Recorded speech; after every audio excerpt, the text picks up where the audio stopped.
Gwalior conclave 2024 के अगले पड़ाव पर हम आ चुके हैं अब, और क्योंकि अब हमारे साथ कांग्रेस और बीजेपी के सांसद मौजूद हैं। यहाँ पर विवेक सेजवलकर साहब लोकसभा सांसद हैं यहाँ पर मध्य प्रदेश ग्वालियर के यहाँ पर, और दूसरे कांग्रेस की तरफ पक्ष रखेंगे अशोक सिंह साहब, राज्यसभा सांसद हैं कांग्रेस की तरफ से। आप दोनों का सर बहुत बहुत स्वागत है एशियन न्यूज में।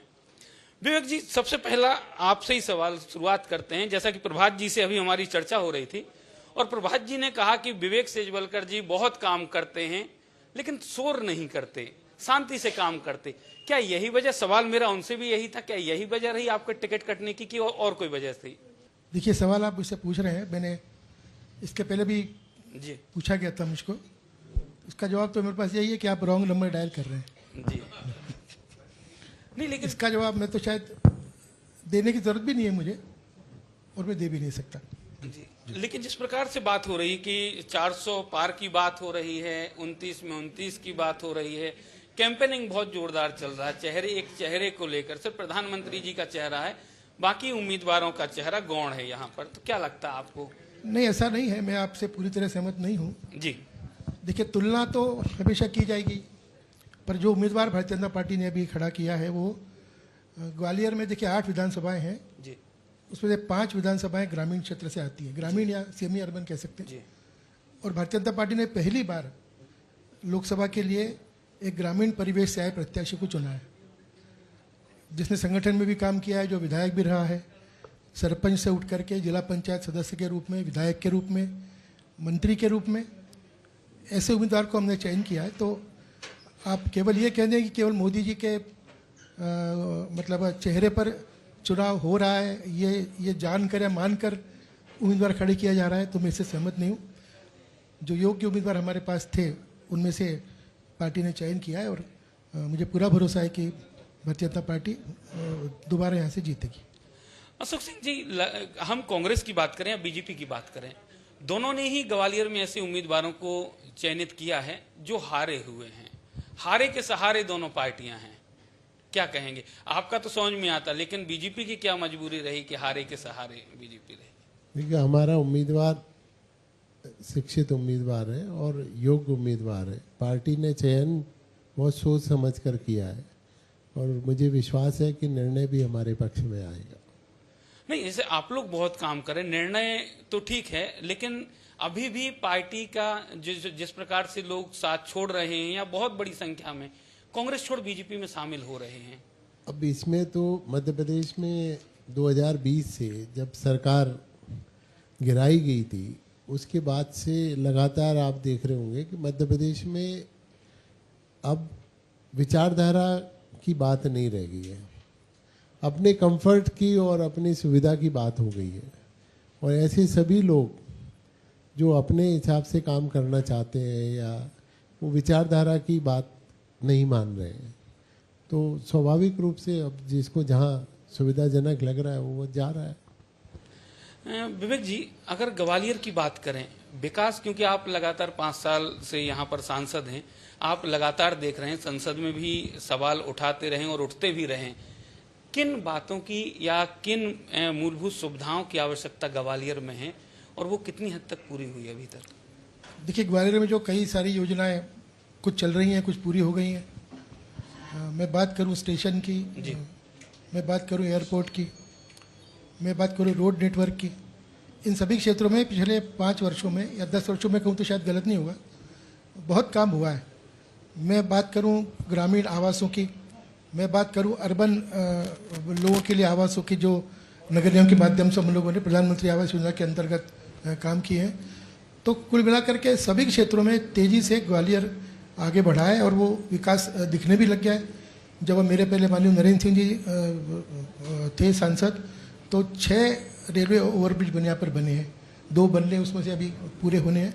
तो मेरा कहना है पिछले 10 वर्षों में जब से मोदी जी ने सत्ता संभाली है, भाजपा की सरकार तो थी ही, तो ये डबल इंजन की सरकार जो बार बार बोलते हैं हम लोग, उसका सही परिणाम मुझे पूरा भरोसा है कि ग्वालियर में लोगों को देखने को मिल रहा है। और हमारा तो कहना यही है कि जो 10 साल की जो हम लोगों की जो एक तरह से जनता के लिए हम लोगों ने काम किया है, विकास के लिए काम किया है, विकास भी और विरासत भी, इन दोनों को साथ लेकर के जो एक तरह से नीतियाँ बनी हैं, उसी का परिणाम ये कि आज मोदी जी के प्रति जनता का अटूट विश्वास है और आने वाले समय में इसी विश्वास के बल पर मोदी जी दावा कर रहे हैं, भाजपा दावा कर रही है कि 400 पार एनडीए होगा। तो मुझे पूरा भरोसा है कि उस दावे के पीछे 10 साल की मेहनत और 10 साल के काम हैं, इसके बारे में मुझे जरा भी कोई शक नहीं है। अशोक जी, ग्वालियर की अगर हम बात करें तो क्योंकि आपके सामने बड़ी चुनौती है, सिंधिया जी आपके साथ थे, अलग हो गए, सिंधिया जी के साथ बहुत सारे समर्थक थे जो ग्वालियर चंबल के, वो भी पार्टी से अलग हो गए। अब क्योंकि आप राज्यसभा सांसद के तौर पर यहाँ हैं, पार्टी को आगे बढ़ाने की जवाबदारी भी आपके ऊपर है। क्या विकास कार्य ऐसे हैं जो सिंधिया की छत्र छाया से दूर होकर, क्योंकि राज्यसभा सदस्य हैं आप, क्या ऐसे काम रहेंगे जो ग्वालियर में एक माइलस्टोन का काम करें, या आपकी नज़र में जिनको बीजेपी ने विकास की बात लगातार करती है लेकिन अब तक छुआ नहीं, जो मूल या बहुत जरूरी है ग्वालियर के लिए? देखिए, विकास के और बहुत सारे जो काम किए जाने चाहिए थे, उसमें बहुत सारी रोड्स, क्योंकि ग्वालियर में रोड्स की प्रॉब्लम बढ़ती जा रही है, ट्रैफिक इतना बढ़ता जा रहा है, वो बड़ी समस्या आने वाले समय में ग्वालियर में होने वाली है। और मैं ये चाहता हूँ कि ग्वालियर में रोड्स को लेके कोई ठोस काम होना चाहिए। और भी बहुत सारी, अभी हवाई सेवाएं शुरू हुई हैं, लेकिन हवाई सेवा में अभी बहुत ज़रूरत है कि बहुत सारे शहरों से हमें कनेक्ट किए जाएं, ट्रेन्स में भी किया जाना चाहिए। और भी कई चीज़ें हैं जिसको लेके विकास और अच्छी तरह से कराया जा सकता है। स्मार्ट सिटी का जो काम हुआ है कुछ काम अच्छा हुआ है, बाकी तो एक पर्टिकुलर एक सीमित क्षेत्र में ही सीमित हो गया है। उसके कारण वो स्मार्ट सिटी का जो फ़ायदा ग्वालियर को मिलना चाहिए था, हमें नहीं मिल पा रहा है। ये तो और क्या ऐसी ज़रूरतें हैं? जैसे ट्रेन्स की अगर बात करें तो विस्तार हो रहा है, रेलवे स्टेशन का भी विस्तार हो रहा है, एयरपोर्ट की बात करें उसका भी विस्तार हो रहा है, क्रिकेट स्टेडियम भी अब ग्वालियर बड़ा विस्तार व्यापक स्वरूप ले रहा है। इसके अलावा ग्वालियर में यूनिवर्सिटीज़ की बात करें, यूनिवर्सिटी तो पहले से ही, लेकिन और क्या ऐसी मूलभूत सुविधाएं होनी चाहिए?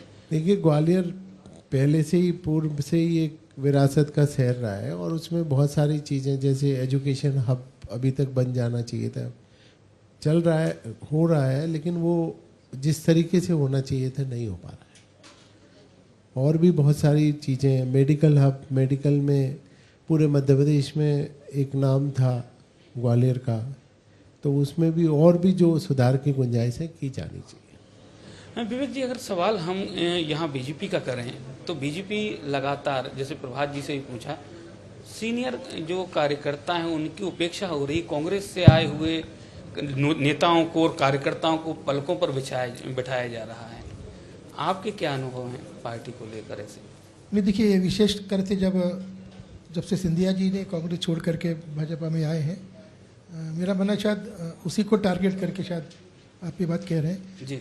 देखिए, अगर कोई विचारों से सहमत होकर के पार्टी में आए, या जैसे सिंधिया जी ने कांग्रेस छोड़ी, तो जो 18 महीने की जो सरकार थी उसका जो परफॉर्मेंस था, और एक तरह से उस समय सिंधिया जी को तो कांग्रेस का बड़ा नेता माना जाता था, उन्होंने भी शायद वायदे किए होंगे मध्य प्रदेश की जनता से, जब सरकार आएगी तब काम होंगे।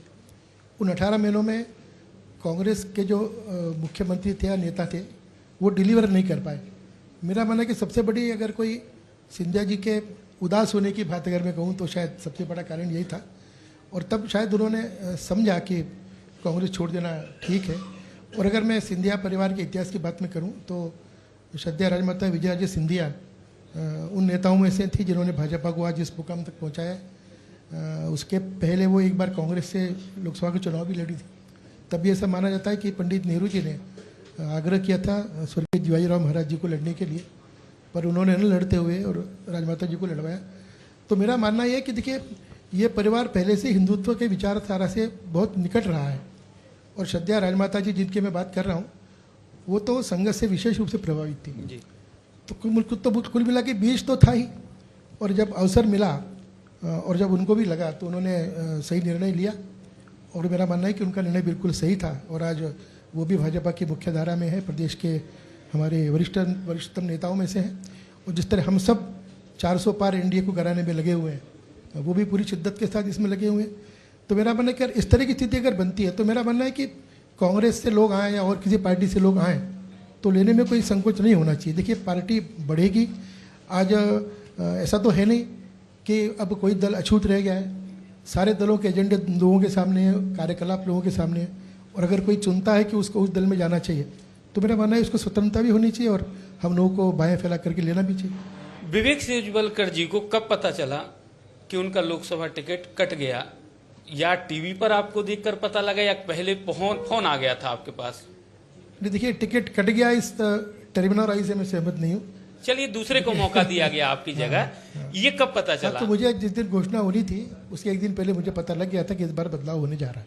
अच्छा, किसका फोन आया था? अध्यक्ष जी का फोन आया था मेरे पास। नड्डा जी मतलब का? मुझे पता था कि इस बार जो है वो बदलाव होने वाला है जी। ये मुझे पता था। अच्छा, आपने नहीं पूछा कि क्या वजह है बदलाव के पीछे, या कुछ आपने बात नहीं रखी, अपना पक्ष नहीं रखा? नहीं, पक्ष रखने का सवाल नहीं था। देखिए, पार्टी का अनुशासन है, अब क्यों नहीं दिया ये वो जाने, या आगे क्या काम करवाना है या क्या जिम्मेदारी देनी है ये उनका काम है, ये मेरा काम नहीं है।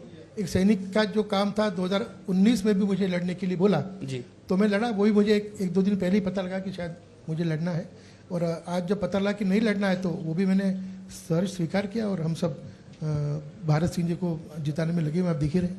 अशोक जी, ऐसे कार्यकर्ताओं की, कर्मठ और अनुशासित कार्यकर्ताओं की कांग्रेस में कमी होती जा रही।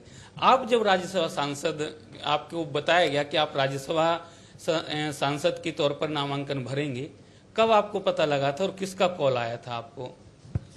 नहीं, ऐसा नहीं है। वो ये जो चयन किया गया जी, और पार्टी के सभी वरिष्ठ नेताओं का स्नेह और आशीर्वाद मुझे प्राप्त हुआ, सबकी सहमति से ही मैं उम्मीदवार घोषित हुआ। विशेष कृपा?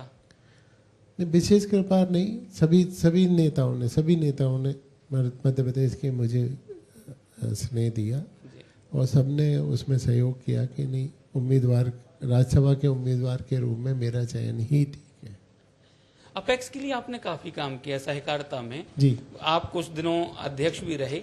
मध्य प्रदेश में सहकारिता की स्थिति क्या है? क्योंकि हमने बैंकों की स्थिति देखी है, लगातार खबरें आई हैं कि बदहाल है, लेकिन ये विकास की बात करते हैं। सहकारिता के लिए वाकई में बहुत कुछ काम किया जाना बाकी है। अभी तमाम सारे काम जो होने चाहिए थे नहीं हो पा रहे। मेरे कार्यकाल में मैं आपको बताना चाहूँगा कि पिछले 4-5 सालों में सिर्फ इनकम जो है, शुद्ध लाभ जो था 20 से 35 करोड़ था, और मेरे बहुत छोटे से कार्यकाल में उसको मैं 175 करोड़ तक लेके गया। जो उसका व्यापार था 15,000 करोड़ का था एपेक्स बैंक का, जो 6.5 महीने में मैंने 17,500 करोड़ कर दिया था, और उसमें 175 करोड़ रुपए नेट प्रॉफिट आया। तो काम करने की बड़ी ज़रूरत है सहकारिता के क्षेत्र में। और आपको ये बताना चाहूँगा कि ग्रामीण क्षेत्र में, खास तौर से गाँव में, तो वो किसानों के लिए वरदान है एपेक्स बैंक। सामान्य तौर पे जो बैंक तो जा नहीं सकता किसान, वहाँ लोकल जो व्यापारी हैं या जो इस तरह का काम करते हैं, उनसे 24 से 30% पे वो ब्याज पे काम लें। एपेक्स बैंक उनको वो 10% में उपलब्ध कराता है, 11%। तो वो इतना बड़ा फर्क है। और आज की स्थिति में अगर खेती वाला किसान बचा हुआ है तो उसका एक बड़ा कारण एपेक्स बैंक है। मैं आपको बताना चाहूँगा कि 24 से 30% का अगर वो लोन लेगा तो वो खेती 5 एकड़ 10 एकड़ रह गई है तो वो कभी भी लौटा नहीं पाएगा और एक दिन वो भूमिहीन हो जाएगा। नहीं, ऐसा क्या हो जाता कि जब कांग्रेसी अपेक्स बैंक के अध्यक्ष बनते हैं, कहीं भी बनते हैं, तो वो कंपनियां जो सरकारी उपक्रम है वो प्रॉफिट में चले जाते हैं, लेकिन भाजपा के लोग जब काबिज होते हैं तो वो घाटे में हो जाते हैं। चाहे हम BHEL की बात करें या नवरत्न कंपनियां जो हिंदुस्तान की हैं या फिर अपेक्स बैंक की, ऐसा क्या हो जाता, क्या वजह रहती है? अब ये तो बात उन्हीं से की जाए तो ज्यादा बेहतर है, हम लोग तो अपने बारे में बात कर सकते हैं। विवेक जी, मुद्दे क्या हैं ग्वालियर के मुख्य? क्योंकि आप 5 साल सांसद रह चुके हैं और क्योंकि चुनाव अब करीब है, वोटिंग भी करीब है, मूल मुद्दे क्या हैं जिन पर ग्वालियर का चुनाव लड़ा जा रहा है? देखिए, आज सारे देश के अंदर 2 तरह के मुद्दे हैं, राष्ट्रीय मुद्दे भी हैं और लोकल भी हैं। देखिए, राष्ट्रीय मुद्दा तो बिल्कुल स्पष्ट है कि मोदी जी का जो विजन है वो ये नहीं कहते कि ये केवल 2024 का 2029 तक का विजन उनका नहीं है। 2047 में भारत कैसा होगा। इस दृष्टि से भारतीय जनता पार्टी लगातार पिछले 10 वर्षों से काम कर रही है और जिस तरह पिछले 10 वर्षों में देश ने प्रगति की है, दुनिया में साख बढ़ी है, चाहे कोई भी समाज जीवन का क्षेत्र अपन लें, उसमें बहुत बड़ा बदलाव मोदी जी के 10 वर्ष के कार्यकाल में आया है और एक विश्वास लोगों में पैदा हुआ है। 2014 के पहले जो स्थिति थी उससे एकदम स्थिति आज बदली है और मेरा मानना है कि बहुत बड़ा मुद्दा होने वाला है, खासकर युवकों के लिए जो पहली बार वोट करने वाले हैं उनको ये मुद्दा। और मोदी जी का जो सबसे बड़ी बात है कि वो हर एक वर्ग से उनका सीधा कनेक्ट होता है। हम टीवी पर रोज़ उनके अलग अलग लोगों से जो मिलते हैं वो देख रहे हैं, तो उससे एक बहुत बड़ा असर उनका जनमानस पर है और लोगों को ये भरोसा है कि इस देश को आगे बढ़ना है तो मोदी जी का नेतृत्व जरूरी है। तो पहला एक मुद्दा है। और दूसरा जो लोकल मुद्दे कुछ प्रदेश स्तर के भी हैं, कुछ लोकल स्तर के भी हैं। लोकल स्तर के रूप में ग्वालियर का जो विकास होना चाहिए था, जैसे अभी अशोक जी भी कह रहे हैं, उसमें बहुत कुछ करने की आवश्यकता है। इससे मैं भी सहमत हूँ, क्योंकि देखिए कोई भी चीज़ कभी परफेक्ट नहीं होती है। विकास कभी भी ये नहीं कह सकते कि आज पूरा हो गया।